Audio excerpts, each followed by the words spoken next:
Thank you. Thank you. Thank you. Morning all. Thank you very much, ladies and gentlemen. You're a fantastic audience. We're going to spring a new song on you tonight. We don't know it too well, but if we goof it up, just bear with us. We'll get it right. It may take a little while, but we'll get it right. Okay.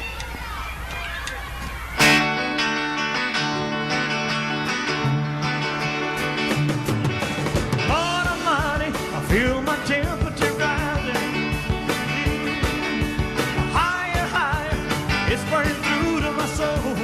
Theo Caldwell on In-Depth Radio, News Talk 1010. This is Theo Caldwell. I am a hunk of burning love, and this is the greatest hour in radio broadcast history. And before we get to the news, this is Elvis. This is the great Elvis Presley. This is the first time he ever performed this song live. This is 1972, Elvis performing Hunk of Burning Love. Now, you, gentle listener, know that we always have a theme, like a reason, a news hook for why we choose the music.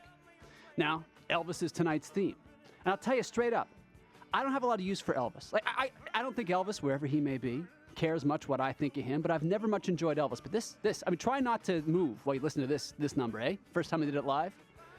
But we're doing Elvis this week. And I have hesitated. There have been lots of news reasons over the eons that we've done this show that I could have done an Elvis show, but I'm doing it today. And I think it's going to be all right. I got two things. First, here's the news hook. Let's get rid of it right away.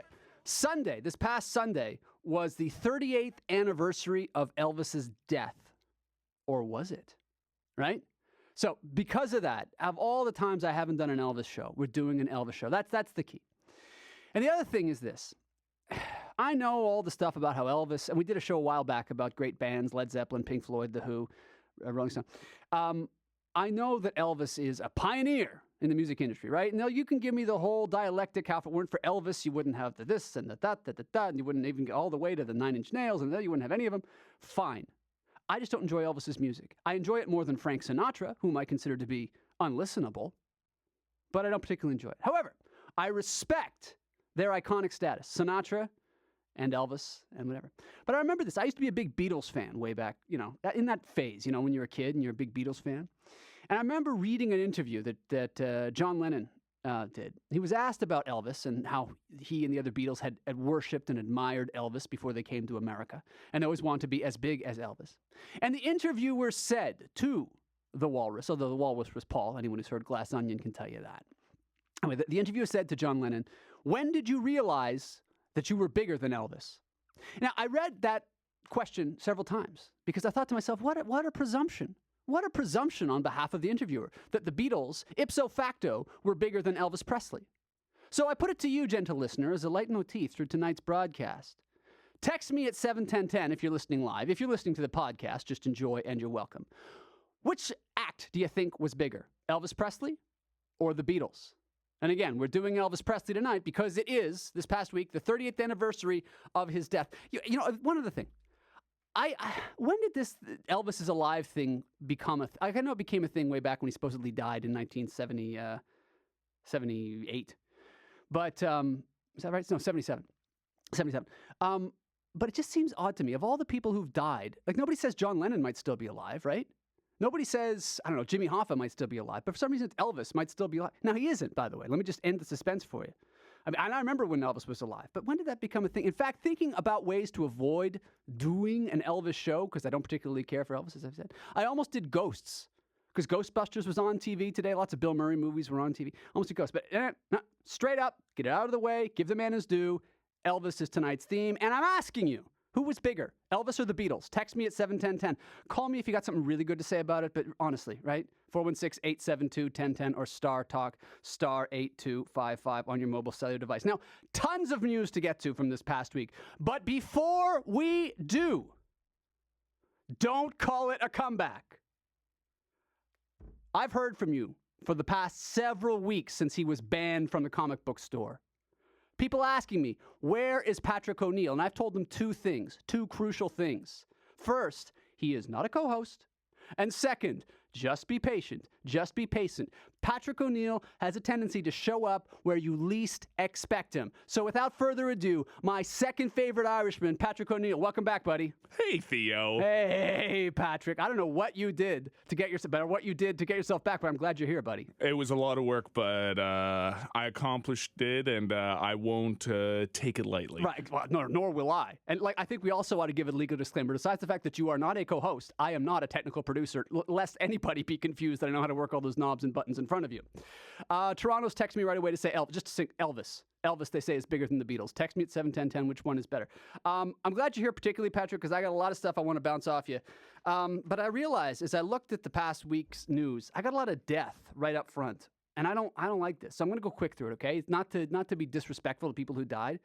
So, as I say, Sunday was the 38th anniversary of Elvis's death, ? Sunday also, a guy named Julian Bond died in the United States on Sunday. He was 75 years old. Now, you might have seen it reported here in Canada, and the name may ring a bell, Julian Bond. Julian Bond was the head of the NAACP, okay? He was a black activist in the United States. And I bring this up, first because he was a famous guy who died on Sunday, but also a bugaboo of this broadcast, you very well know, is that journalism in general, and particularly in Canada, is so left-leaning, they do not give you the other side, just ever. Julian Bond, and again, nothing but good said about the dead, as the Romans say, died at 75 of pulmonary condition on Sunday. Head of the NAACP. I read the Canadian press, the Associated Press, the CBC reprinting thereof, of the coverage of Julian Bond's death. And you know what it was? It was nothing but he was a civil rights activist who believed in equal rights. That was all that anybody said about Julian Bond. Now, the guy just died, so I don't want to say too many bad things. But to speak of Julian Bond in such neutral terms is crazy. The guy was a vicious, vicious partisan. The guy routinely compared Republicans and conservatives to Nazis and said that the idea of the Republicans' idea of America was the Confederate flag next to the Nazi swastika. This was an incendiary, bombastic guy. And I know you're supposed to be a bit more muted when he died, but do you think for 1 second when Dick Cheney dies, or George W. Bush, or whatever, that the Canadian press, the Associated Press, or whatever, will just have a neutral report? Oh, he was just, he was president of the United States or vice president of the United States. No. They'll give it a day. Well, but they'll say a few vicious things about him, right? Or at least they'll give another side. Getting lots of texts, by the way. I'm making an important sociological point here about Julian Bond and the NAACP. All anyone wants to text me about is the Beatles. Toronto's saying the Beatles. Lynn, who Mrs. Patrick, is telling me Elvis. Toronto's telling me Elvis. Again, if you're just joining us, text me. Who was bigger, Elvis or the Beatles? It's the anniversary of Elvis's death. Or was it? This past week, that's why we're doing it. Okay, let's move on. One more death story, and then no more death for the rest of the broadcast. This upset me very much. Morgan Freeman, the actor Morgan Freeman, the teenagers love Morgan Freeman. He narrates everything, right? I'm surprised they don't have Morgan Freeman narrating this show, because he narrates, I think it's a law, federal law, that the NAACP lobbied for. Didn't you get him to narrate the podcast? I think he does. Welcome back. Yeah. I'd like to say that Theo Caldwell fought the good fight. Anyway, this part's not funny at all. His 33-year-old step-granddaughter was stabbed and killed by an ex-boyfriend in New York City. This guy was going nuts. The boyfriend, the ex or whatever, in New York. He claimed it was an exorcism or something, and just this brutal killing of the step-granddaughter, let's just say granddaughter, because it's a whole complicated thing, of Morgan Freeman. She was only 33 years old, beautiful young actress, very upsetting. You see That's that? awful. I know, it was terrible. Okay, that's the end of the death, okay? Let's move on to bigger things. I got somebody from Listowel, Ontario, texting me that the Beatles were much bigger than Elvis, but this person likes the Monkees better than the Beatles. What do I do? Ugh. I know. How do I deal with that? Do I send someone to Listowel to counsel this person? Do you know the Monkees didn't play their own instruments, right? That's a problem. All right, keep texting me at 71010. Listowel, I think I need to have an off-site chat with you to just help you out here. Also, on Monday, two stories about icons that are passing happened on Monday. Sesame Street. Now, this happened over time, but it was reported on Monday. Sesame Street's not making any money, okay, for PBS, who makes the United States. So HBO has taken over Sesame Street. Did you see this? Yeah. HBO's taken over Sesame Street because we all love it, right? You can merchandise it and make money. It has made money, but it's been a money-losing enterprise the way PBS does it. And then they're going to license it back so that PBS, people with public access to television, can still get episodes, new episodes of Sesame Street. Now listen, we're going to watch this story closely. Regular listeners know I went Kukalabanza the other week when I found out that Maria from Sesame Street isn't actually even named Maria. Her name is like June, Cleaver or something. I don't know. It's not her real name, is Maria. So my whole childhood is a lie, I'm finding out. But HBO is taking over. I wonder if Sesame Street's going to take on more of a Sopranos feel with HBO taking over. Don't you think that somebody's going to get whacked, like one of those great shows, or Game of Thrones even, where nobody is safe? Like even Gordon could go down. Or Elmo's talking to the FBI about Kermit. Yeah, but all Elmo's going to is just talk about himself, right? You can't use Elmo's testimony because it's all in the third person. Elmo wants immunity. Exactly. All right, so we're going to watch that one like a hawk. I can't believe we're near the break. So I got one more story from Monday about an icon. And I didn't know about this, but the great Kathy Shadle, who when she's not causing trouble, getting herself investigated, getting me investigated for citing her, is talking about music, usually in a very intelligent way. And by the way, Kathy Shadle, if you're listening live, let me know who's better, Elvis or the Beatles. And don't get weird and tell me about the Sex Pistols or whatever it is you're on about. Elvis or the Beatles. It's a binary choice. Don't write me about the Monkees. Anyway, Kathy Shadle was the one who alerted me to this, that on Monday, Pink Floyd officially broke up. Did you know that? No. Did you know they were still together? No. Well, nor did I. So it's like when you hear about a really, really old celebrity who dies, or Morgan Freeman, that rumor on Facebook a while ago that Morgan Freeman is dead and you're not even sure if they were still alive. Same move. Apparently, and I hope I'm quoting, Kathy Shadle on the Facebook directed to the article. Anyway, apparently Pink Floyd is broken up. I don't know if to be sad or just surprised or whatever. By the way, I'm being told it's Listowell in Toronto. Someone called and said that you had pronounced it wrong as well. Oh, okay, all right. Listen, I mean, I have nothing but respect for the municipality and county of Listowell, Ontario, but my only concern is that somebody there thinks the Monkees are better than the Beatles. That's a problem, right? That's the real issue. All right, listen, speaking of real issues, we got to get really more hard-hitting when we come back. We're going to bring it live and local and talk about Toronto cops. And don't worry, though, I'm not going to go off. Going to talk about the campaign, going to talk about the Duffy situation. I still don't have a decent explanation as to why that is a scandal. Hillary, Donald Trump, it's an action-packed hour. This is Theo Caldwell. You ain't nothing but a hound dog, you're crying all the time. You ain't nothing but a hound dog, crying all the time. Well, you ain't never caught a rabbit and you ain't no friend of mine. You're listening to Theo Caldwell on News Talk 1010. You know, this song always confused me when I was a kid. When I was a kid, for one thing, Elvis was still alive. Assuming he is not. Theo Caldwell here. If you're just joining us, you're way late, but we're doing Elvis as the theme because this week we noted the 38th anniversary of Elvis's death, if indeed he has gone on to his reward. Anyway, this song, Neil MacDonald, who is the big brother of my friend Mark MacDonald, used to listen to this on vinyl. He ain't nothing but a hound dog. And I used to hear the lyrics to this song and think, why aren't you friends with the hound dog? What's wrong with the dog? Because, it's the policy of this program that dogs are outstanding. I've never understood the song. Like, what's wrong with the dog? It never caught a rabbit. So what? Why don't you leave the rabbit alone? Why don't want my dog eating a rabbit? Just everybody. I don't know. It seemed like kind of that's why I chose it, because maybe somebody can explain this song to me. It just seems so, I don't know, like it's dismissive of the dog. It's downright murderous in its intent toward an unnamed rabbit. I mean, I guess it's got a beat to it. All right, look. Maybe it's a thing in Tennessee. Yeah, a lot of things are. Now, speaking of which, I've asked you, gentle listener, those of you listening live, to tell me who was bigger, Elvis or the Beatles. Go back if you're listening online and find out why. It's because of an interview I read, whatever. Because Elvis was big, but the Beatles were big. And I've gotten so many texts, don't call unless it's gold, but text me, and lots of you are, at 71010. A lot of you have made the same joke, which is that weight-wise, Elvis was bigger than the Beatles. I got that from St. Catharines, from Mike in the Falls. I got that from Toronto. I got a bunch. Some people have equivocated and said, Elvis paved the way for the Beatles with the crossover. That's fine. I'm asking who's a bigger deal, right? I know about how Elvis helped to evolve, and then the Beatles came after. Listowell, am I saying it right? Listowell? Listowell. Okay, Listowell. The guy who wrote in from Listowell to say he preferred the Monkees, I think I was a little hard on him because I think it was Lynn, wasn't it? He wrote back to say he's sorry, just like their sound. And I'm thinking to myself, no, Lynn was saying she missed you. I feel bad. I mispronounced the name of the whole town, where we're apparently big, like we're number one in Listowell or something. I don't know. We kill in Listowell. Oh, yeah. No, that's our demographic. Those are our people. I like Blue Suede Sue says Elvis, but right beside it, Beatles hands down. Like, it's all, you guys are all over the place. And as usual, I'm talking about life or death, weighty, news issues with gravitas up the wazoo. And what do you folks want to do?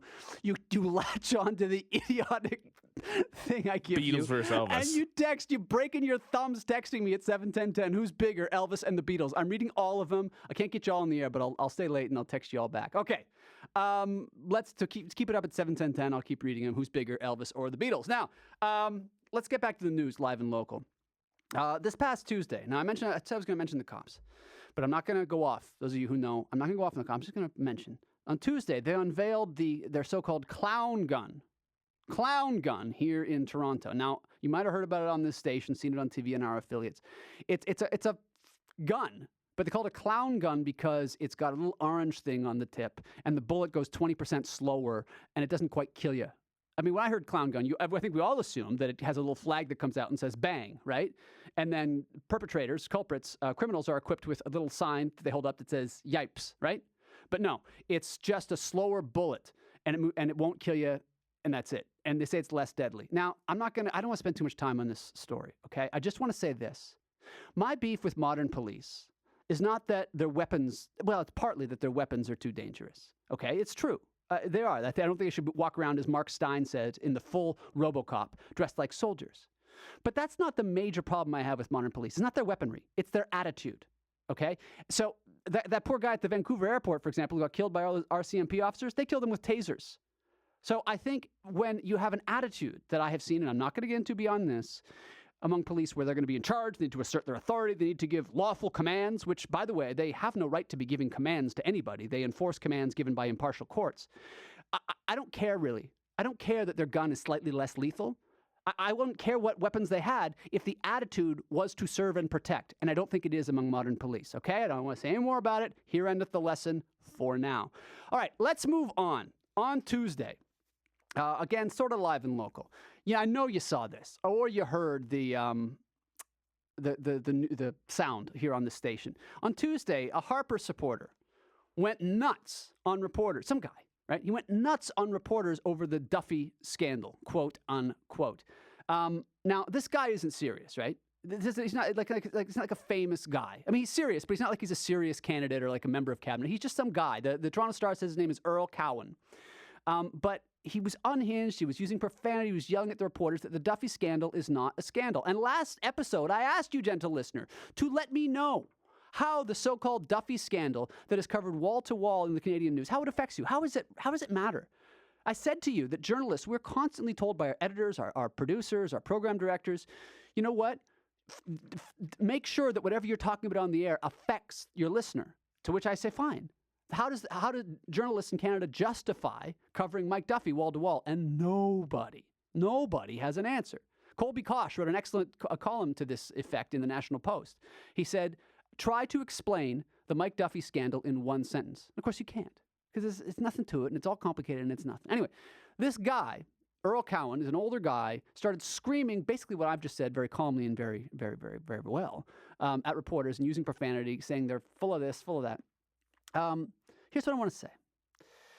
There are crazy old guys in every party, okay? In conservative, I think they're disproportionately in the left-wing parties, which is why it makes news. One of the reasons it makes news when someone who supports the conservatives acts like this, because the left, as we'll get to later in the news, acts like this all the time. That's one. But two, I think the way this guy acted, screaming at reporters, it shows the unhinged frustration of the Conservative Party of Canada going into this election. I don't think their prospects are good, the Conservatives. I think the guys who are serious guys in the campaign, who are part of Harper's campaign and his party, I think they're awful people. Awful. I may agree with them politically, but I think that they're awful. I believe in a general sense that personnel is policy, and the people Harper chooses to surround himself with at the party level and at the campaign level are some of the worst guys I've ever met. So I can see why a supporter who's just like a volunteer, who's interested, like this Earl Cowan, would get incredibly frustrated because the guys who are supposed to be running a tight campaign are screwing it up, in my view. Even if they are leading the Tories, often you'll see polls where the NDP are leading. Harper is not likable, and the Duffy scandal is swamping them. So anyway, this guy, who's not really, he's just a guy who went off. That was Tuesday, and I think he shows the frustration of what's happening among conservative supporters. Okay, I got one more story, and then I'm going to take a break. Right? Ashley Madison.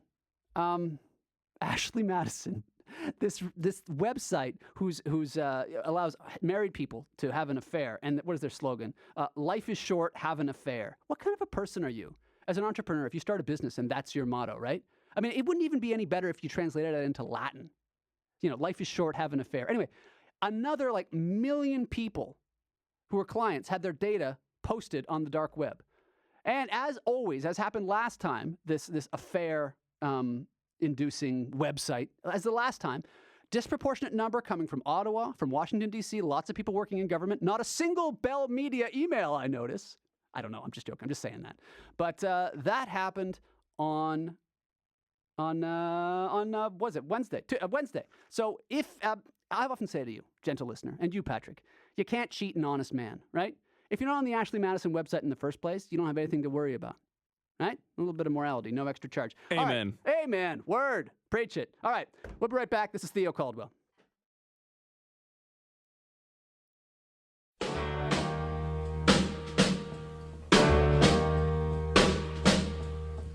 Walking through a party in the county jail. The prison band was there and they began to wail. The band was jumping and the drum began to swing.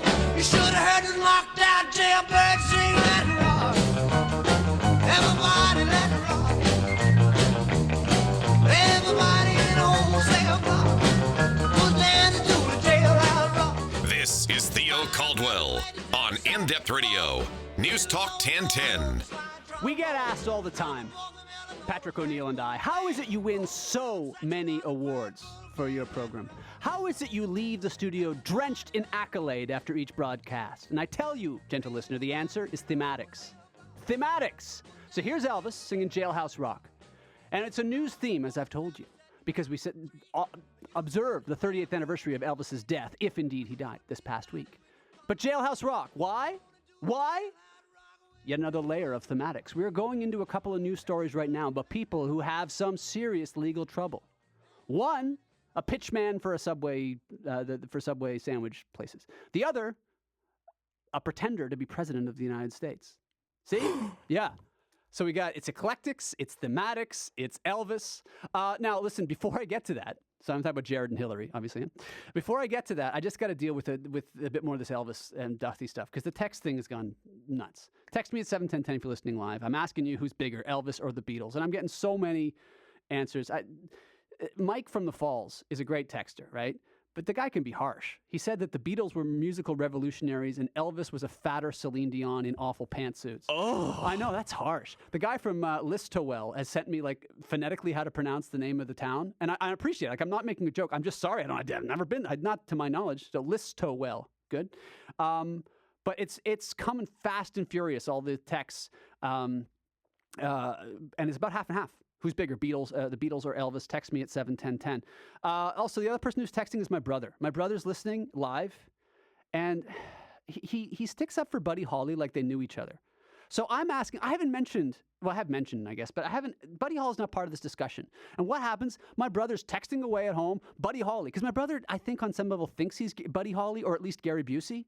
Like he's sort of a cool nerd. So he's texting me. I got an essay waiting on my phone. I can't even get to it about how Buddy Holly led to this, and then Jerry Lee Lewis, and then whatever, blah, blah, blah. I'm like, oh, for God's sake. He's mucking up the works. Yeah, and then I don't respond. And he's like, you haven't responded. I'm like, well, can I talk to you after the broadcast? I got millions of people listening. I've heard your Buddy Holly treatise, you know? I'd bring him in, but last time I brought him in, that's the whole thing. Anyway, so my brother wants Buddy Holly mentioned.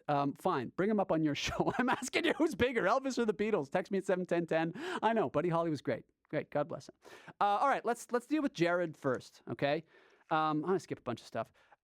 Jared, you heard this here on this station all over the place, so I don't want to go into it. You remember a few episodes ago I mentioned that Jared Fogle, the pitch man from Subway, who, as Homer Simpson put it, used to be fat, but now he's just ugly? I told you a few episodes ago that the police had raided his house because of some kind of child porn thing. All I said was that, and then I left it. Because I'm aware that there is a situation in the United States, at least, I don't know about Canada so much, where child porn is this ubiquitous charge that they hit people with. Now, there are some people who are absolute perverts and monsters, but it's also something they sort of accuse people with. Conrad Black has written about this, how common it is to charge people with child porn when they haven't actually been involved in it. So I didn't want to say much about it, okay? That was a few weeks ago. But then this week, gentle listener, you know that it broke That it's not like some innocent click that happened to go wrong or something for Jared Fogle or some guy he was working with. Oh boy. Yeah. According to police, like Jared Fogle, like the subway guy has been crossing state lines to have sex with minors and paying them. That's the man. And now he's got to pay them each $100,000. He's going to jail for like 5 or 8 years, assuming this is going to be. It's bad. He admitted to having sex with 3 underage girls. That right there should be life. Right, but of course you know how they do things in the States and to some extent in Canada. They say, listen, we're going to charge you with like 1,000 things and put you in jail until for 10,000 years unless you plead guilty to a few things. And if you try to defend yourself, it's going to cost you like $18 million. That's a strategy. So that is what they do. It's what they did to Conrad Black, incidentally. But he fought and lost. But, well, lost in as much as he ended up going to jail for a while, but whatever. So I don't know. And especially in the U.S. justice system, which I do not trust, I'm not going to convict Jared Fogle, but I will say, holy smokes.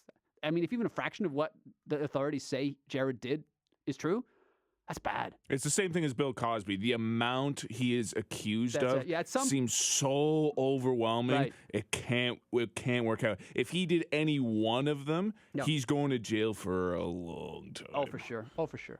By the way, I'm getting texts on Duffy. Before I move on, it's a good question. Oshawa's asking, who's still making the most money yearly, the Beatles or Elvis? Like from residuals. I'll check that. Oh, yeah, okay. I'm going to guess the Beatles because they just came out with a quote-unquote new album.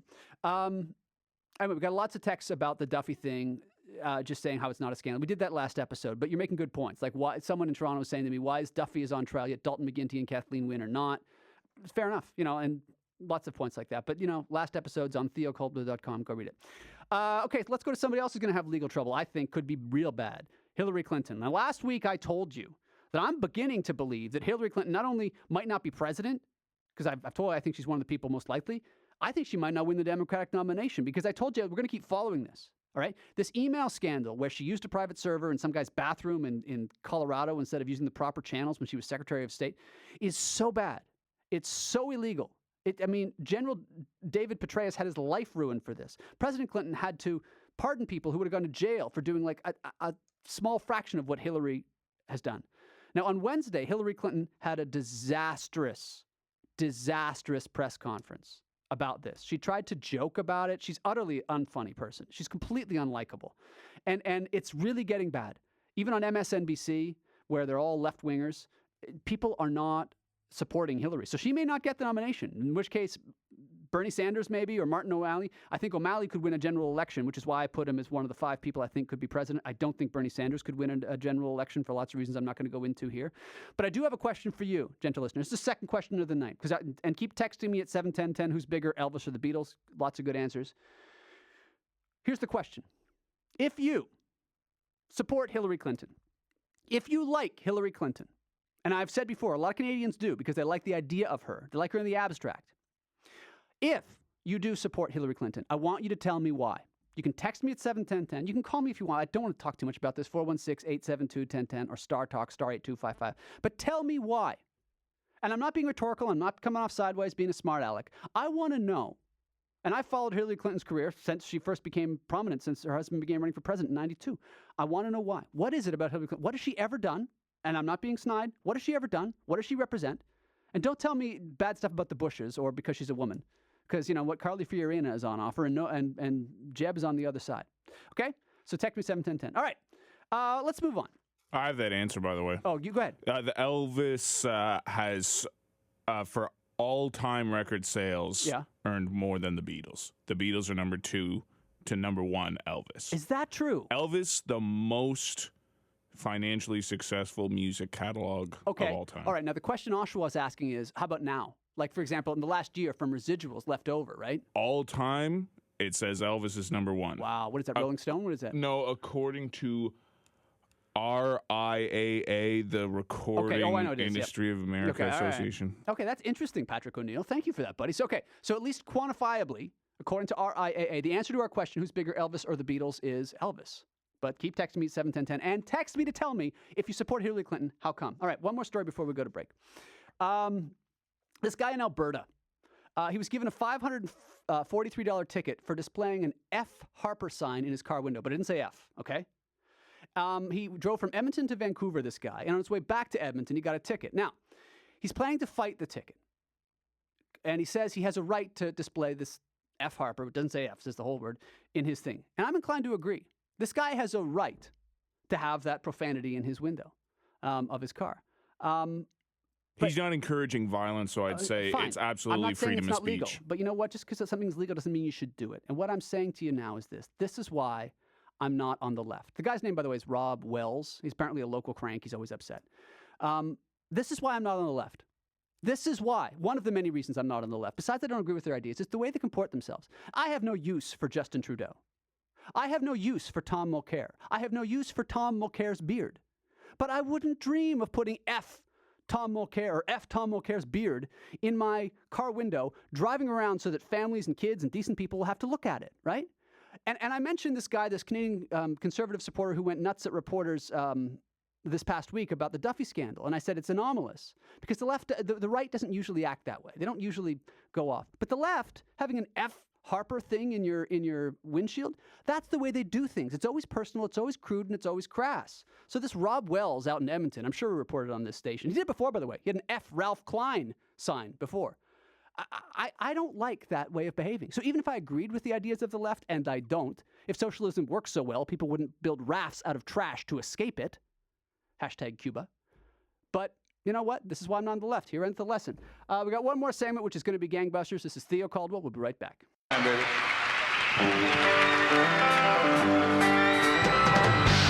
caught in a trap. I can't walk out now because I love you too much, babe. Why can't you see what you're doing to me when you don't believe a word I'm saying? More from Theo Caldwell on News Talk 1010. This is Theo Caldwell, and that's the king, for whom I have limited appreciation. Well, I appreciate it, but yeah, we're doing Elvis Presley tonight. I'm ably assisted by Patrick O'Neill on the technical board. And Patrick, in our ongoing back and forth about who's bigger, Elvis or the Beatles, you have a correction, a major news correction. Go ahead. I made a mistake. Well, no, you didn't. You made a... Go ahead. Elvis is only bigger in America by about 1 billion records, but worldwide, the Beatles are bigger than Elvis by 3 billion records. So I'd say worldwide, the Beatles have made way more money. Okay, so quantifiable. In fact, my brother, by the way, who I mentioned in the last segment, he's still at it, right? He's still texting me nonstop. The guy's got 4 kids, and he's like texting me about the Beatles. And he made a good point in spite of himself just now. He said the following. I'm not going to quote, I'm just going to paraphrase. We know each other a long time. And he said, look, not only the Beatles probably record more songs, they got royalties as songwriters. I mean, he didn't say this, but I'll say it. Sir Paul McCartney's in the Guinness Book of World Records as the most successful songwriter of all time. So it would have made a lot more money from royalties, etc. That's another thing is that they said that Elvis had so many songs that appeared on so many records, whereas the Beatles had very few repeats until... Yeah. Much later in their career. So the Beatles get royalties. They have a lot more worldwide sales than Elvis, you're telling us now. And also things like Blue Suede Shoe, for example. She texted me to say Elvis is bigger, and that's fine. And of course, we identified that song with Elvis. But I think, isn't that a Carl Perkins song? Like, I don't think Elvis wrote that. It's a Carl Perkins song, I think, right? So, okay. So quantifiably, now the Beatles have edged ahead. Like, everyone's been dead forever, right? But we're doing this. And year to year, Michael Jackson's catalog is the one that makes the most annually right now. All right. So they're all neck and neck. I'm sure they're all biting their nails to see who's going to win this one. I know. Honestly, the list of all the musical acts, it's like the cast of Thriller. Like, that we're putting together here. Like, nobody's still alive, but they're all making more money than people who are composing and working today. All right, let's move on. We don't have a lot of time. That was Suspicious Minds, performed live at Madison Square Garden back in 1970 something. Now, we're doing Elvis's tonight's theme, and I told you I don't really like Elvis, his music, all that much. But Suspicious Minds is probably my favorite Elvis song, which is like being the smartest kid in summer school. And I did an up-tempo version, not one, Suspicious Minds, because then we get through it quickly. And also, again, thematics, talking about Hillary Clinton and her server and her legal trouble. I'm suspicious about whatever Jared's been up to from Subway, so we Suspicious Minds. So thematics all over the place. Okay, when last we spoke, I was talking to you about this guy in Alberta who had this F. Harper sign in his window and he got a ticket for it. And Patrick O'Neill and I agree that the guy has a right to put that in his car window if he wants to, but I just think it makes you a bum. Yeah, it's something I actually did with spray paint when I was 14 years old, was spray curse words on cars. This guy who did it, what's his name, Rob Wells, who apparently is, again, he did it with Ralph Klein before that. He's a local crank. He's always mad.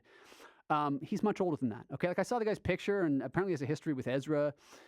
He's wearing a tie. He's an older professional guy. He ought to know better, but he doesn't because he's on the left. And this is why I say I'm not on the left, not just because I don't care for their ideas, and I've demonstrably, CF the 20th century, they don't work, but because they're constantly behaving this way, coarsening the atmosphere, shoving profanities in your face about political views instead of just having a proper back and forth. And all the while, they're claiming that the right are the ones who make it impossible to debate and have discussions. And I bring this up. I was going to leave this story, but Kathy from Burlington, one of our best texters, sent me a note during the break to say that, remember, virtually all the attacks, protest signs, and articles against Rob Ford targeted him and his family personally, rarely just his policies. Now, whether you can use the superlative, I don't know if it's superlative, whether you can be as comprehensive about it as that, but it's true. Kathy's point is valid, that the personal attacks against Rob Ford would never be tolerated against someone from the left, like a John Tory, if I may say.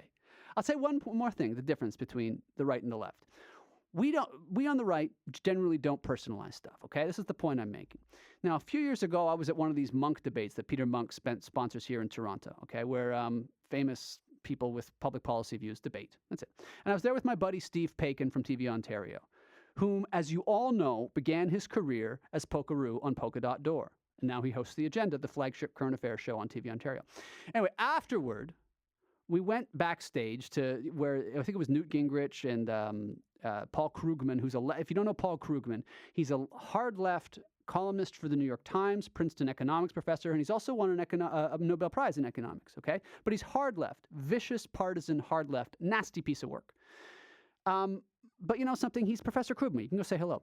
And Steve Paikin, who I'll tell you straight up, he doesn't care that I say this because it's true. Steve Paikin's a left guy. He's a left-wing guy. You know, he'll tell you he's centrist all day long, but he's a left-wing guy. He's a host on public television. He's left-wing. And he said to me before we went to meet Krugman, he goes, "Oh, you probably think he's worse than Hitler." And I didn't know what I didn't know what to say to Paikin, but I said something like, "Man, you know that we don't think that way. Like, I know how vicious Paul Krugman can be. I've read his columns. I've seen him on the air. I know. But I would never dream of having F. Krugman in my car or like treating the man with disrespect or with opprobrium to his, like, I just wouldn't do that. Besides saying he's a pretty, what I've said. But I wouldn't, Hitler and like the worst, like, but again. You disagree with him. You're not ready to. I don't care for his tone. But the idea that I would attack him the way routinely people on the right, like Rob Ford, like George W. Bush, like Rush Limbaugh, like whoever, the way they get attacked. We don't do it that way. That's what I'm saying. And that's this guy with the F. Harper thing in Edmonton. That's why I'm not on the left. I don't like the way they behave. Okay. Let me give you another reason I'm not on the left. Planned Parenthood. Now, we talked on this broadcast about these, and we've done it in a few episodes. I'm not going to go over the videos too much. But these videos, Planned Parenthood videos about these horrible procedures where this largest abortion provider, not only in the United States, but the largest single abortion provider in the world, Planned Parenthood, deliberately harvests the organs of babies, killing viable babies to sell the organs. I'm pro-abortion. This is the first time I've ever actually went, oh, God, I'm probably on the wrong side on this one. It was horrible to find out what they do. And to that extent, Patrick O'Neill, people who think that they're pro-life, pro-abortion, as you put it, they hear what actually is being done, what the great lie of abortion is through these videos, and they change their mind. Okay. Anyway, these videos, there have been a whole bunch of them. And the Democrats in Congress, the left in Congress, the people who support Planned Parenthood, who support abortion, blah, blah, they are finally investigating due to these videos, Planned Parenthood. But you know who they're investigating? The guys who made the videos. That's right. Congressman, is it Elijah Cummings? All kind of left-wing Democrats. They're finally investigating the Planned Parenthood videos, and know who they're going after? They're going after the people who made the videos. Leakers. Well, yeah, that's the problem. It's not that we're putting scissors through people's, through babies' brains, or that we're harvesting and selling organs, right? It's that somebody made a video without permission, and that's what the Democrats. So again, this is why I have no interest to be on the left, as it is embodied in the Democratic Party in the United States, or the Liberal Party or the NDP in Canada. It is morally and intellectually bankrupt. I note, incidentally, I have not gotten one cogent answer on this text board, 71010, to tell me why you support Hillary Clinton if you do. You know why? I mean, I wasn't trying to be a smart aleck with the question, because there is no way to support Hillary Clinton. What are you supporting her for? What has she ever done? But again, intellectually bankrupt as they are on the left, they say, oh, well, whatever, whoever the woman is who's on the left, we support them. What are you going to say? Amongst pathological liars, she's pretty great. Now, listen, I just got about 3 minutes left. I want to get to a couple of good things. Do I want to talk to this guy who's calling about abortion? I don't want to talk about this. I don't know if you could do it quickly. We've got 3 minutes. Chris, go for Theo. Hey, I'm not going to talk about abortion. I'm going to talk about other things Planned Parenthood does, which is teaches about managing safely managing interactions between people so that they don't have births they don't want. Okay. About venereal diseases. These are the core issues that Planned Parenthood does. Okay. And what the right wing has done, just to be fair, let me finish. Is they hijacked this issue and turned it into like we're harvesting stem cells. This is not what Planned Parenthood is. It's just a tiny proportion. And I think for the most part, I agree with what you talk about. But in this case, you are off the mark. And I really find it disturbing that you are so off message. Okay, here's what I find disturbing, Chris. I find disturbing the casual conversations of Planned Parenthood employees who talk about crushing this part of the baby and crushing that part of the baby so that they can save the organs and sell them later on. And to the point that Chris has just made, that, abortions are a small part of what Planned Parenthood does. This is the lie that we've been hearing since these videos started to come out. Planned Parenthood does 40% of all the abortions in the United States. That's 54 million abortions in total since 1973's Roe versus Wade. So they're constantly, we do this and we do pap smears and we do... No, you don't. I mean, you maybe do that off on the side, and you do it as a fig leaf, by the way, to get around the Hyde Amendment in the United States, which says federal funding cannot go to abortion, but it does in the United States because they do other stuff, but they take the $500 million a year they get from the U.S. federal government, and they use it for other things because money is fungible. So this is a lie. I'm sorry, Chris. No disrespect intended, but the fact is when you're doing 40% of the abortions in the United States, that's one outfit, Planned Parenthood. You do more abortions than any outfit anywhere in the world. Don't come at me and tell me, they help people relate to each other. Ridiculous. Yeah, but let's just say that they do those good things. You don't have a problem with those good things. It's the sick, weird... No, wait a second. I got a problem with a lot of... Yeah. The other things, let's be clear. The other things are a fig leaf. Okay, we got less than a minute left. Patrick, I want to just talk about Donald Trump real quick, okay? I got so many other things to discuss. But I watched Donald Trump this week on Friday. This is the end of the week. I watched him talk to 40,000 people in Alabama. I watched his first town hall earlier in the week. Now, I still say that Donald Trump's not going to win the nomination or the election. But something is happening with this. I remember Ross Perot in 1992. This guy, Donald Trump, is much better. He's great TV. Now, Ross Perot was more popular with independents, whereas Donald Trump is more popular with Republicans. And the way you win the nomination in a crowded field is to be everybody's second choice. And I don't have time to go into it, but if you drill down, people are hot and cold on Donald Trump. So I don't think he's anybody's second choice. Abraham Lincoln, for example, that's how he won, everybody's second choice. You can have guys who run up like Patrick Buchanan did, or Ross Perot did, and they don't actually win. But I'm telling you, and I might have been off base on this because I am fascinated. When I see Donald Trump make a speech, I can't look away. Something is happening, and actually I think it might be something pretty good, where they realize that public service is actually neither. You look at the Hillary Clinton scandal. You look at how we're going to have an entrenched, Bushocracy with yet another member of the same family as President of the United States. I think it's great that at least somebody, and maybe Donald Trump's not that guy, but a concerned citizen who talks frankly and straightforwardly can become, at least for a while, a potential president of the United States. Folks, this has been an excellent broadcast. You truly enjoyed it. This is Theo Caldwell. Good night.